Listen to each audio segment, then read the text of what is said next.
Ah, les road trips, les paysages qui défilent. La musique, l'air qui caresse ton visage. La légèreté. Ça te tente ? Allez, monte à bord. Derrière le volant, aujourd'hui, c'est moi, Alban. Une femme avec une grande soif de découverte et d'aventure. Après un burn-out, je suis partie seule en Inde. J'ai compris l'urgence de faire de moi ma priorité. Et que ce qui m'anime, c'est d'aider les autres à le faire aussi. Comment ? En créant des bulles de bien-être. Des endroits sûrs, loin du stress du quotidien, où se côtoient massage, récits de voyage, art-thérapie et human design. Ce van, c'est l'une de ces bulles. Un safe space pour te montrer que voyager est à la portée de tous et te motiver à le faire à ton tour.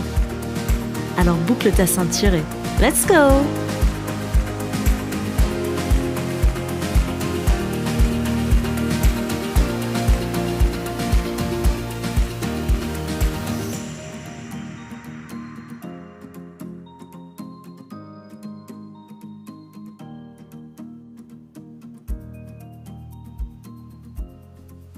Hello hello, bienvenue pour ce 46e épisode de Chronique de voyage. Aujourd'hui j'ai envie de te parler de choc culturel. Parce qu'en fait, c'est bien réel. Qu'est-ce que c'est déjà ? Le choc culturel en fait c'est quand tu arrives dans un nouvel endroit et que t'es désorienté, tu n'arrives pas à trouver de repères, c'est complètement différent de ce dont tu as l'habitude, de ce qui t'est familier. Généralement ça vient quand tu vas dans un nouveau pays. Ça peut être parce que tu comprends pas les personnes, ça peut être par rapport à ce que tu vois. Il peut y avoir tout un tas de choses qui rentrent en considération. Je dois te dire que moi je m'attendais pas à ce que ça m'arrive en revenant dans mon propre pays. Laisse-moi rembobiner un petit peu et t'expliquer. Ça fait donc 13 mois que j'ai quitté l'Europe.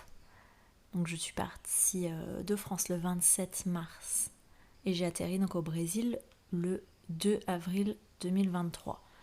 J'ai quitté le Brésil le 2 mai 2024, donc vraiment pile poil 13 mois après avoir mis les pieds en Amérique du Sud. J'ai pris la route en fait, j'ai traversé l'Amazonie, enfin l'Amazonie pas entière, parce que vu la taille de la forêt, c'est pas possible. Mais une partie de l'Amazonie, fait un tour en bateau sur l'Amazone, donc de 25 heures entre Belém, donc qui est la porte d'entrée dans l'Amazonie du côté du Brésil, pour arriver jusqu'à Macapá, qui est encore une ville au Brésil, mais qui permet en fait de rejoindre la Guyane, parce que de là, tu peux trouver des transports pour Oiapoque, et Oiapoque, c'est vraiment la ville qui est la frontière. Donc Oiapoque, c'est le côté brésilien, mais c'est aussi Oiapoque, c'est aussi le nom du fleuve qui marque la frontière entre le Brésil et la France. Et quand je parle de la France, je parle ici de la Guyane française. Et donc j'ai traversé ce fleuve pour arriver donc à Saint-Georges d'Oiapoque. Là, il n'y avait que des Brésiliens. Dans la rue, ça parlait encore portugais. Quelques personnes parlaient français, mais c'était franchement pas une majorité. Dans le transfert qui m'emmenait donc de Saint-Georges jusqu'à Cayenne, la capitale de la Guyane française, j'étais la seule française. C'était que des Brésiliens. Les routes étaient encore assez proches de celles que j'ai pu voir au Brésil, vraiment des forêts très denses, de la jungle en fait. C'était vraiment ce dont j'avais l'habitude. Mais quand je suis arrivée à Cayenne, là ça a été un immense choc pour moi. Parce qu'en fait, partout c'était des enseignes françaises. Ou en tout cas celles dont j'avais l'habitude en métropole. J'ai vu Leader Price. Je sais pas combien de temps que je n'avais pas vu un Leader Price. Il y a même un 8x8.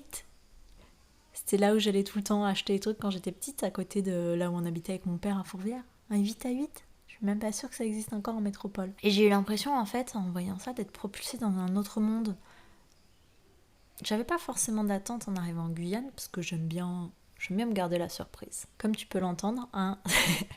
Pour le coup, là où ça me dépayse pas du tout, c'est que la Guyane est tout aussi bruyante que le Brésil. Il y a de la vie partout, c'est vivant. Mais c'est étrange parce que j'ai vraiment eu l'impression d'être pas larguée en métropole, mais tout en étant en fait entourée de l'Amazonie. Parce que l'Amazonie, la forêt amazonienne, représente quand même 97% du territoire sur la Guyane française. C'est colossal.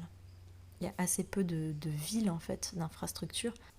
C'était vraiment étrange parce que, en fait, j'ai eu l'impression d'être pas larguée en pleine métropole, alors que j'ai pas quitté l'Amérique du Sud. Géographiquement, je suis encore en Amérique du Sud. J'ai pas pris d'avion. J'ai pas traversé d'océan. Je suis sur le même continent. Je suis à côté. Le pays le plus proche de moi, c'est encore le Brésil, où je viens de passer 6 mois. Et pourtant, la différence est immense. Et en fait, ça m'a frappée. Alors, tu vas rire, mais j'arrive donc dans l'hébergement où je suis. Je vais faire pipi. Il n'y a pas de poubelle à côté des toilettes. Alors, si tu ne sais pas, en fait, en Amérique du Sud, les toilettes sont pas... Enfin, les chasses d'eau sont pas assez... comment on dit, fortes pour pouvoir absorber le papier. Donc en fait, tu jettes pas le papier dans les toilettes, tu jettes dans une poubelle. Et là, je me suis pris le choc culturel en fait en pleine face. Parce que je vais pour jeter mon papier à la poubelle et en fait, il n'y a pas de poubelle. Là, je me dis, mais attends, comment ça marche ici ? Je le savais plus, en fait. J'étais complètement dépaysée. Ça fait 13 mois que je jette mon papier dans une poubelle, que je bois de l'eau filtrée, que j'approche pas l'eau du robinet. Et là, je me dis, je fais quoi du papier toilette ? Est-ce que je peux boire l'eau du robinet ? Je savais pas. En fait, j'étais perdue. J'étais complètement perdue. J'ai essayé de demander à Google où est-ce que je jette le papier toilette en Guyane, mais c'est pas à me répondre. Et puis, quand t'es dans une situation comme ça, tu demandes à qui ? Tu demandes à qui ? J'aurais été dans une auberge de jeunesse, j'aurais pu aller demander à d'autres personnes, ça les aurait fait rire. C'est-à-dire, mais elle est con celle-là, quoi, c'est même pas comment on fait. En fait, quand tu vas partout dans le Brésil, par exemple, en Argentine aussi, dès que tu vas dans des coins un peu touristiques, t'as un papier qui te dit attention, on met pas le papier dans les toilettes, pour justement éviter ce genre de déconvenue. Mais là, je suis dans une chambre, en fait, ou un studio, on va dire un studio, et c'est pas expliqué. Et donc là, je me retrouve, mais waouh, je me dis, mais je suis où ? Je suis où ? Je sais pas ce que je dois faire. J'ai dû demander aussi à Google pour savoir si je pouvais voir l'eau du robinet avant d'aller acheter les bouteilles. Et en fait, c'est vraiment ça qui m'a frappée, c'est que je me suis sentie perdue. Je sais plus où je suis. Parce que, comme je dis, géographiquement, je suis encore en Amérique latine. Mais tout le reste, c'est la France. Et du coup, j'ai l'impression d'être entre les deux mondes et pas comprendre auquel j'appartiens. Je suis le cul entre deux chaises et je sais pas ce que je dois faire. C'est vraiment... ça m'a frappée de façon assez forte et je m'attendais vraiment pas à ça. Parce que c'est quelque chose que j'ai pas vécu dans d'autres pays. C'est la première fois que ça m'arrive. En Inde, ça peut être mais tellement différent. Je m'y suis fait naturellement. Et là, c'est comme si je me prenais le mur en pleine face, en fait. Je suis plus où je suis en complet décalage. Et en fait, en n'étant pas dans un coin touristique, parce que je suis dans une banlieue un peu riche, on va dire, de Cayenne, je peux demander à personne. Parce que je vais pas aller voir des gens dans la rue, je vais pas aller toquer aux portes des voisins. Non, excusez-moi, ça marche comment ici ? Je peux boire l'eau du robinet ? Mais ils vont se dire, c'est métropolitain, non mais ils nous prennent pour des sauvages ou quoi ? Au pire, ils vont pas me calculer, ils vont m'ignorer quoi. Ouais, je m'attendais pas à vivre ça dans mon propre pays. Est-ce que c'est quelque chose que tu as déjà expérimenté, le choc culturel ? Si oui, où ?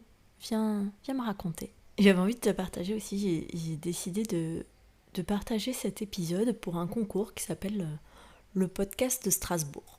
Donc je vais l'envoyer, je te tiendrai au courant, je te dirai ce que ça se passe. Je me suis dit que c'était l'occasion de participer, de faire découvrir Chronique de voyage.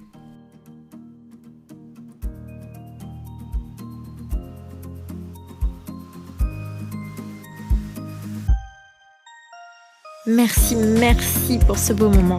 Je suis tellement contente que tu sois venue en road trip avec moi aujourd'hui. Si ça t'a plu, viens me raconter ce qui t'a marqué sur Instagram. Et si tu veux que d'autres puissent profiter à leur tour de ce moment d'évasion, laisse 5 étoiles sur ta plateforme préférée.